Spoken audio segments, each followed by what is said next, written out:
এটা আমি যদি কওঁ যে ভাই পুলিচ ভেৰিফিকেশ্যন মোক কিয় লাগে, তুমি সোমালা প্ৰফেচাৰ হলা, যদি কোনোবাই মোক কমপ্লেইন দিয়ে তোমাৰ ওপৰত ক্ৰিমিনেল কেছ আছে মই চাম, যদি কাৰো কমপ্লেইন নাই তোমাৰ ওপৰত চৰকাৰে তোমাক সন্দেহৰ চকুৰে কিয় চাব?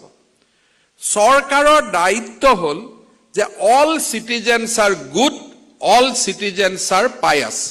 চৰকাৰে কাকো সন্দেহৰ চকুৰে চাব নোৱাৰে unless there is a allegation. যেতিয়া এলিগেশ্যন আহিব তেতিয়া মই তোমাক ছাছপেণ্ড কৰিম, তোমাক একশ্যন ল'ম। কিন্তু 700জন প্ৰফেচাৰৰ চাকৰি হ'ব, দুজনৰ ক'ৰবাত ভেৰিফিকেশ্যনৰ প্ৰয়োজন আছে, তাৰ কাৰণে 698 চাফাৰ কৰিব নেকি? আজি 2013ত মই শিক্ষামন্ত্ৰী হোৱাৰ পিছত 1.5 লাখমান শিক্ষকে চাকৰি পাইছে। গভৰ্ণমেণ্টৰ নিয়ম থকাৰ পিছতো আমি সিদ্ধান্ত লৈছিলোঁ যে আমি কাৰো ভেৰিফিকেশ্যন নলওঁ। শিক্ষক হ'ব আহিছে যেতিয়া ভাল ভাবি হ'ব আহিছে, কাৰো আমি ভেৰিফিকেশ্যন নললোঁ। আৰু আজি এনেকুৱাও প্ৰমাণ নাই যে তাৰ ভিতৰত কোনোবা মাৰ্ডাৰাৰ সোমাইছিল বুলিতো আমাৰ লগত এটাও কমপ্লেইন অহা নাই।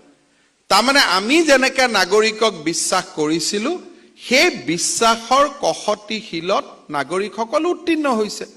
আজি কেইদিনমান আগতে আমি 30,000 পুলিচত চাকৰি দিলোঁ, পুলিচ শিক্ষা বিভাগ চব মিলি ল'ৰাবিলাকে ধুনীয়াকৈ ট্ৰেইনিং কৰি আছে। কাৰোতো এটাৰো আমি ভেৰিফিকেশ্যন খোজা নাই। আমি কৈছোঁ আমাক কোনো ভেৰিফিকেশ্যন নালাগে, উই হেভ ফেইথ অন ইউ।